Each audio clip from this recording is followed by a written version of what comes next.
Assalamualaikum dan salam sejahtera. Saya ucapkan kepada pensyarah kita untuk khusus BMMB 1104 Kesusasteraan dan Kebudayaan Melayu, Encik Haritos dan rakan-rakan sekalian. Kami berdua pada hari ini akan menjelaskan tentang pentaksiran berterusan BMMB 1104 tentang kritikan sastra. Kritikan yang kami dua pilih ialah kritikan penilaian. Kritikan penilaian dalam sastra khususnya dan untuk pentaksiran ini iaitu pantun merujuk kepada proses menghurai, menganalisis dan memberi nilai terhadap penggunaan unsur sastra untuk menyampaikan mesej atau pengajaran tertentu. Kritikan penilaian dalam pantun merupakan proses analisis yang menyeluruh yang menghubungkan aspek artistika luaran dengan kedalaman makna. Secara teknikal, penilaian ini difokuskan kepada pematahan struktur seperti ritma akhir AB dan keseimbangan suku kata yang membentuk ritma. Namun, kekuatan sebenar sesebuah pantun dinilai melalui kaitan logik antara pembayang dan maksud, di mana unsur alam digunakan secara halus untuk membayangkan mesej yang ingin disampaikan.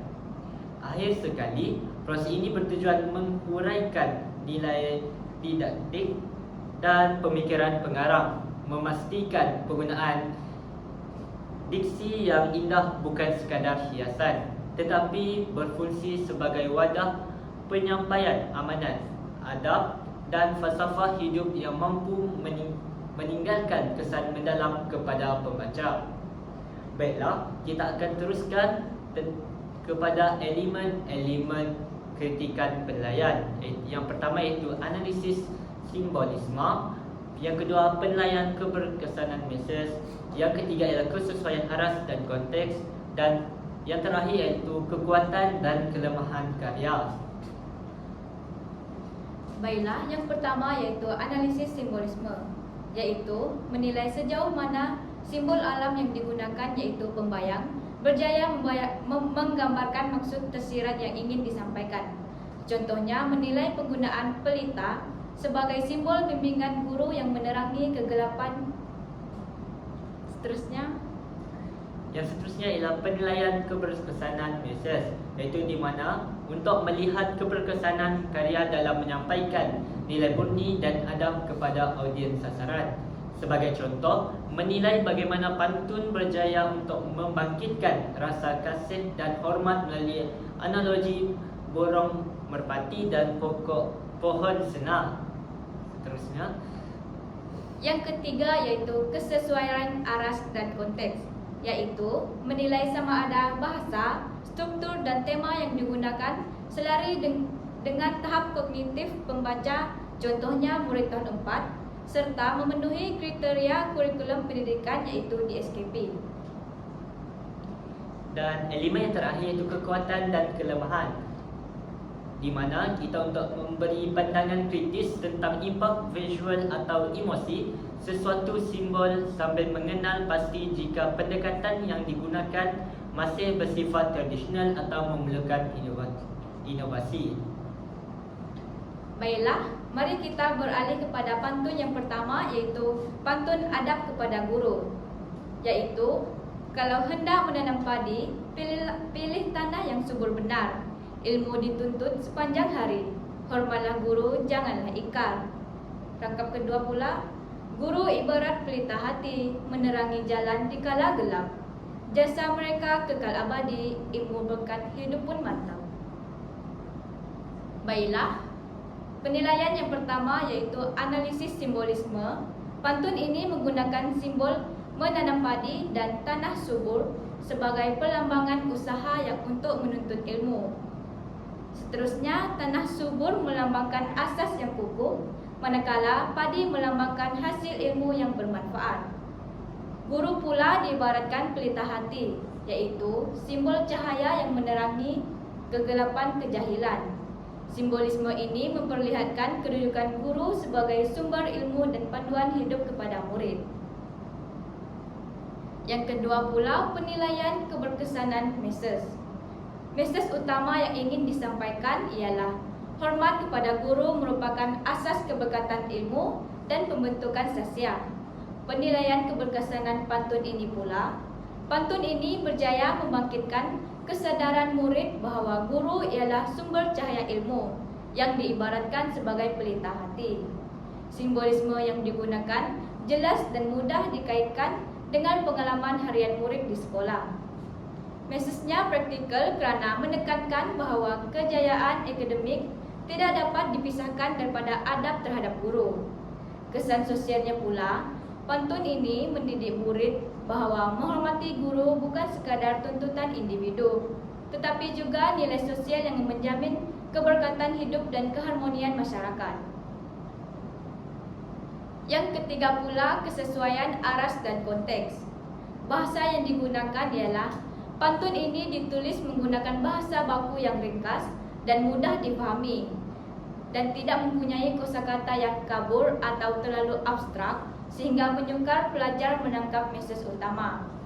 Strukturnya pula, bentuk 4 kerat dengan rima yang konsisten sesuai untuk memperkenalkan murid kepada ciri pantun tradisional, serta struktur yang teratur membantu murid mengingat dan menghayati mesej dengan lebih mudah. Temanya pula iaitu tema menghormati guru selari dengan nilai murni yang digariskan dalam DSKP, iaitu membentuk sesiah pelajar melalui penghayatan adab dan budi pekerti. Kognitif dan konteksnya pula, mesej ini mudah dikaitkan dengan pengalaman murid kerana guru merupakan tokoh yang dekat dengan kehidupan mereka. Pembandingan guru dengan pelita hati pula ialah analogi yang jelas dan mudah difahami dan menjadikan proses pengaitan nilai lebih semula jadi dan tidak kaku. Yang terakhir pula, kekuatan dan kelemahan karya. Kekuatan pantun ini ialah pantun ini jelas dalam menyampaikan mesej hormat kepada guru. Simbolisme padi, tanah subur dan pelita hati memberi gambaran mendalam tentang usaha menuntut ilmu serta peranan guru sebagai pembimbing. Struktur pantun kemas dengan rima yang konsisten menjadikan bahasa indah dan mudah dihayati. Kelemahan pantun ini pula, walaupun mesejnya kuat, penggunaan imej tradisional seperti padi dan pelita agak konvensional. Hal ini menjadikan pantun kurang menonjol dari segi keaslian. Simbolisme boleh diperkaya dengan imej yang lebih segar, misalnya mentari pagi atau bintang penunjuk jalan, agar karya lebih berdaya cipta dan relevan dengan generasi kini. Seterusnya, Baiklah, saya akan teruskan kepada pantun yang kedua, iaitu tentang hormat kepada ibu bapa. Burung merpati terbang sekawan, hinggap sebentar di pohon senang. Kasih ibu sepanjang zaman, kasih ayah tiada ternilai harganya. Ibu bapa perlu dihormati, ikut nasihat jangan derhaka. Jasa mereka kekal abadi, hidup berkat sejahtera sentiasa. Baiklah, saya akan teruskan dengan 4 elemen yang telah dijelaskan tadi, iaitu tentang analisis simbolisme.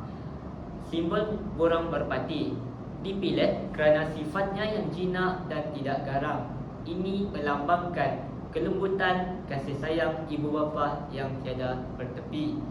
Dari sini kita dapat lihat pada kehidupan nyata kita, iaitu ibu bapa kita, walaupun mereka marah, mereka tetap sayang kepada kita. Itu menunjukkan kasih sayang mereka tidak terhingga, walaupun anak-anak mereka sering kali mensakiti hati mereka, namun mereka memaafkan anak-anak mereka. Baiklah, dan seterusnya iaitu tentang simbol pohon senang. Pokok besar yang rindang dinilai sebagai lambang perlindungan fizikal dan emosi. Ibu bapa adalah tempat anak-anak berteduh dari cabaran hidup. Ini pun kita dapat lihat dari kehidupan nyata kita, iaitu ibu bapa kita tidak pernah tidak melindungi kita walaupun kita berada di tempat lain. Mereka akan sentiasa menghubungi kita walaupun kerana mereka memikirkan keselamatan anak mereka terjamin dan memastikan anak-anak mereka selamat di tempat lain. Pada kehidupan nyata kita dapat lihat daripada ibu bapa kita sentiasa menghubungi kita walaupun mereka dalam keadaan yang sibuk sekalipun. Hal ini jelas menunjukkan ibu bapa kita ingin perlindungan kita sering terjamin dan memastikan keselamatan kita terus terjaga. Baik, saya akan teruskan kepada elemen yang seterusnya, iaitu tentang penilaian keberkesanan mesej. Yang pertama itu tentang impak emosi. Pantun ini dinilai berjaya menyampaikan rasa kasih dan hormat secara efektif. Yang kedua iaitu kesesuaian aras pantun, iaitu simbol alam yang dipilih sangat dekat dengan pengalaman seharian murid. Hal ini memudahkan mereka menyerap nilai terhutang budi kepada orang tua tanpa rasa terbeban. Dari ayat ini kita dapat tahu bahawa pantun ini menggunakan konsep alam untuk menunjukkan sifat-sifat ibu bapa kita dan memastikan kehidupan murid-murid dapat mengetahui budi yang mereka sedang hutang kepada ibu bapa. Kerana walau terdapat sebuah kata yang menunjukkan kasih sayang ibu itu tidak dapat digantikan walaupun dengan mata wang sekalipun. Hal ini jelas menunjukkan pantun ini berkesan untuk dalam menyampaikan rasa kasih sayang ibu bapa kepada anak-anak mereka. Oleh itu, anak-anak perlulah menunjukkan dan menggantikan kasih sayang itu apabila mereka berjaya kelak. Seterusnya kepada elemen yang ketiga, iaitu kesesuaian aras dan konteks. Yang pertama itu konteks pengalaman. Pantun ini menggunakan unsur alam seperti burung merpati dan pohon sena yang dekat dengan pengalaman harian murid. Hal ini akan memudahkan mereka memahami maksud tersirat tentang kasih sayang. Yang kedua itu kemudahan pemahaman. Bahasa yang ringkas dan jelas membolehkan murid menangkap mesej untuk menghormati ibu bapa tanpa kekeliruan. Hal ini kerana pantun yang sukar akan menyebabkan pemahaman murid-murid akan teruk dan sukar untuk mereka fahami. Dengan bahasa yang ringkas dan jelas membolehkan seperti murid tahun 4 faham, dan hal ini akan mereka ambil dalam kehidupan mereka. Konteks yang ketiga itu kesesuaian sastra. Strukturnya yang terdiri daripada 2 rangkap sesuai bagi murid yang baru diperkenalkan kepada ciri-ciri teks sastra dalam silibus DSKP. Walaupun mereka mempelajarinya pada tahun 3, dengan DSKP ini murid tahun 4 akan lebih memahami dan akan menggunakan pantun walaupun bukan dalam kehidupan nyata mereka, tetapi mereka telah belajar dan perkara ini akan menarik minat mereka untuk mempelajari sastra dan sebagainya. Dan elemen yang terakhir itu kekuatan dan kelemahan karya ini. Kekuatan karya ini iaitu keberkesanan emosi. Pantun ini dinilai sangat berjaya menyampaikan rasa kasih sayang dan hormat secara mendalam dengan menggunakan simbol alam yang dekat seperti burung merpati yang menunjukkan kesetiaan dan kelembutan, dan pohon sena iaitu menunjukkan perlindungan dan tempat berteduh adalah simbol yang sangat dekat dengan pengalaman harian murid. Hal ini menjadikan mesej yang ingin disampaikan sangat sampai ke jiwa mereka dan mereka akan amalkan dalam kehidupan seharian. Namun terdapat juga kelemahan terhadap karya ini, iaitu kesederhanaan simbol, iaitu dari sudut kritikan sastra yang lebih tinggi. Simbol pohon sena dan merpati adalah simbol yang sangat lazim dalam puisi Melayu. Namun untuk aras tahun 4, ini sebenarnya adalah satu kekuatan kerana ia memudahkan pemahaman. Baiklah, kita akan teruskan kepada pantun yang terakhir, iaitu pantun sopan dan budi bahasa. Bunga mawar mekar berseri, harum semerbak, indah rupanya. Sopan santun amalan murni disukai semua sepanjang masa. Kalau bercakap jangan menghina, gunakan bahasa penuh beradab. Budi baik dikenang sentiasa, hidup hormat harmoni, masyarakat pun hebat.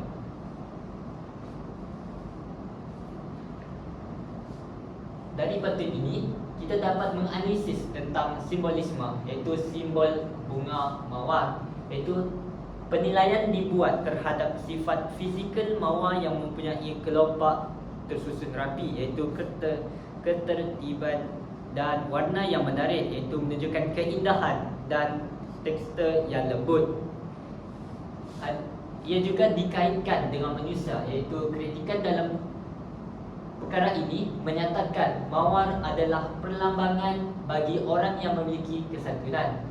Sama seperti mawar yang indah dipandang, manusia yang mempunyai sopan santun dan budi bahasa akan dipandang tinggi dan diharapkan dan akan dihargai oleh masyarakat sekeliling. Kenapa pantun ini memilih bunga mawar? Kerana mawar bukan sahaja cantik tetapi harum.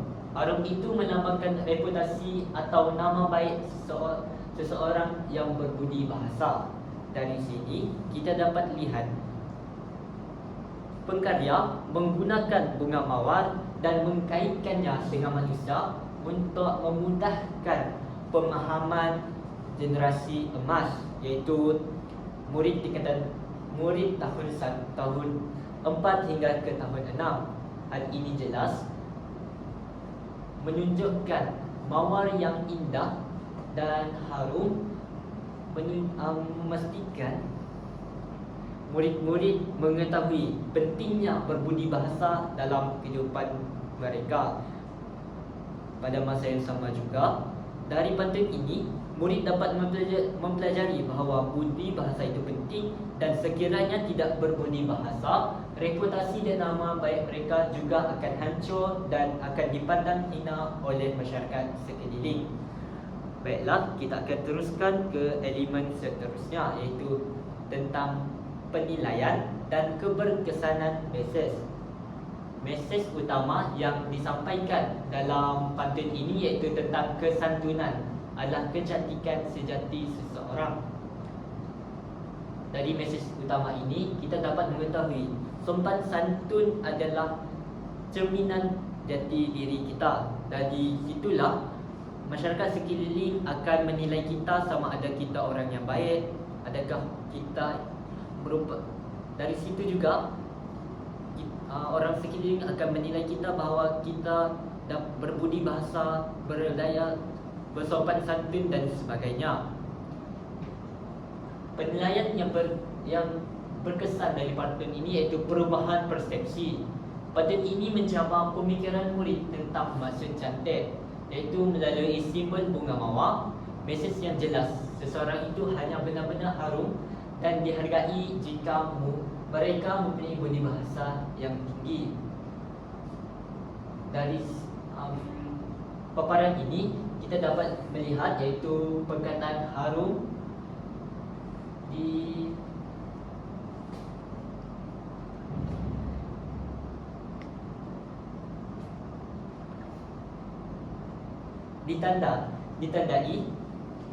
ditandai untuk menunjukkan nilai pentingnya budi bahasa dalam kehidupan seharian kita. Yang terakhir itu kesan sosial, iaitu tentang pantun ini mendidik murid bahawa masyarakat hanya akan menghargai mereka jika mereka menjaga tutur kata, iaitu kesantunan berbahasa. Hal ini jelas dan menunjukkan murid-murid perlu menjaga tutur kata mereka kepada ibu bapa, guru maupun orang di sekeliling mereka. Baiklah, saya akan serahkan pembentangan ini kepada rakan seperjuangan saya. Baiklah, yang ketiga iaitu kesesuaian aras dan konteks. Melalui kesesuaian linguistik iaitu bahasa, pantun ini dinilai sangat sesuai untuk murid tahun 4 kerana menggunakan bahasa baku yang ringkas. Tiada kosakata yang kabur atau terlalu puitis sehingga menyukarkan murid menangkap mesej utama.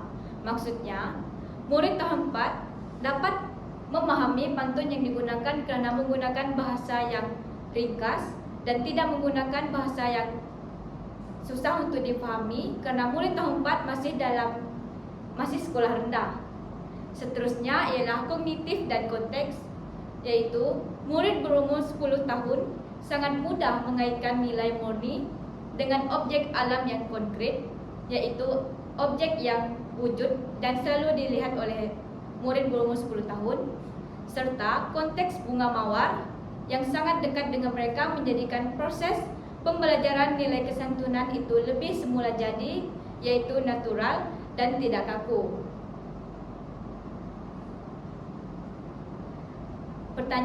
Pertanyaannya ialah, adakah murid dapat melihat kaitan bunga dengan adab?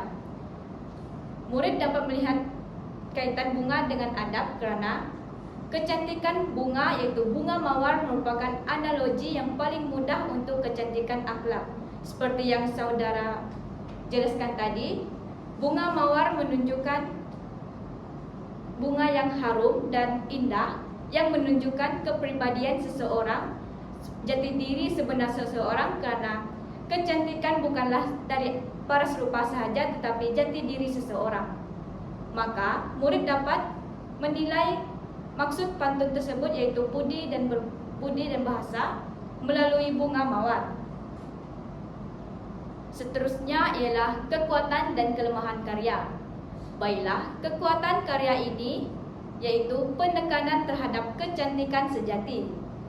Iaitu kekuatan utama pantun ini adalah keupayaannya mengubah persepsi murid bahawa kecantikan bukan sekadar pada rupa, iaitu fizikal seseorang, tetapi pada tertib, iaitu perlakuan, dan bahasa, iaitu tutur kata. Baiklah, di sini kita dapat melihat bahawa pantun ini ingin menjelaskan kepada murid bahawa kecantikan sebenar seseorang bukan sahaja terhadap rupa ataupun fizikal, tetapi pada tertib dan bahasa pertuturan seseorang itu.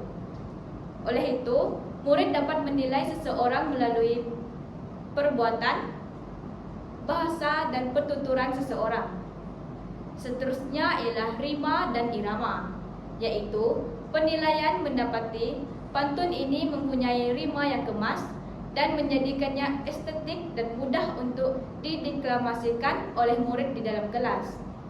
Seterusnya, keberkesanan pantun ini terletak pada kesederhanaannya yang membawa mesej yang sangat besar, iaitu pantun ini sangat sederhana yang menggunakan bunga mawar, namun mesej yang disampaikan sangat besar, iaitu tentang budi, kesantunan, jati diri, kecantikan seseorang melalui jati diri. Namun, apabila ada kekuatan, sudah pasti ada kelemahan, iaitu kelemahan pantun ini menggunakan simbol yang klise, iaitu berulang. Dari sudut kritikan sastra, penggunaan bunga mawar dianggap sebagai simbol yang sangat lazim dan sering digunakan. Hal ini kerana bunga mawar merupakan sesuatu yang selalu digunakan kerana bunga mawar merupakan sesuatu yang umum. Oleh itu, cadangan penambahbaikannya ialah kritikan mencadangkan agar pada masa hadapan, seterusnya, penulis boleh meneroka simbol alam yang lebih unik atau segar untuk mencabar daya imajinasi murid, contohnya embun pagi ataupun pohon bambu. Seterusnya, kesimpulannya, secara keseluruhannya penghasilan dan penilaian pantun-pantun ini memberikan penekanan yang mendalam terhadap tiga tema utama kesantunan, iaitu adab kepada guru, hormat kepada ibu bapa, serta pengamalan sopan santun dalam kehidupan seharian. Pemilihan ketiga-tiga pantun ini dilakukan secara teliti agar selari dengan tahap kognitif dan aras murid tahun 4, di mana penggunaan bahasa baku yang ringkas memudahkan murid memahami maksud tersirat yang ingin disampaikan melalui pantun. Melalui kritikan sastra yang dijalankan, terbukti bahawa pantun bukan sekadar sebuah karya yang indah dari segi rima dan bahasa, Tetapi, pantun ini berfungsi sebagai medium pendidikan yang sangat berkesan dalam membentuk sesiah murid. Penggunaan simbol-simbol alam yang konkret seperti padi, burung merpati dan bunga mawar membantu murid mencontohi nilai kesantunan berbahasa serta mengaplikasikan adab tersebut dalam interaksi sosial mereka. Sebagai rumusan akhirnya pula, pantun tetap menjadi wadah yang sangat penting dalam usaha memperkukuh budaya bangsa dan mendidik generasi muda melalui penghayatan sastra yang berterusan. Kita dapat melahirkan generasi yang bukan sahaja berilmu tetapi juga berakhlak mulia serta mampu hidup dengan harmoni dalam masyarakat yang mementingkan budi bahasa. Oleh itu, pantun bukan sahaja satu karya tetapi sesuatu yang dapat membentuk jati diri seseorang.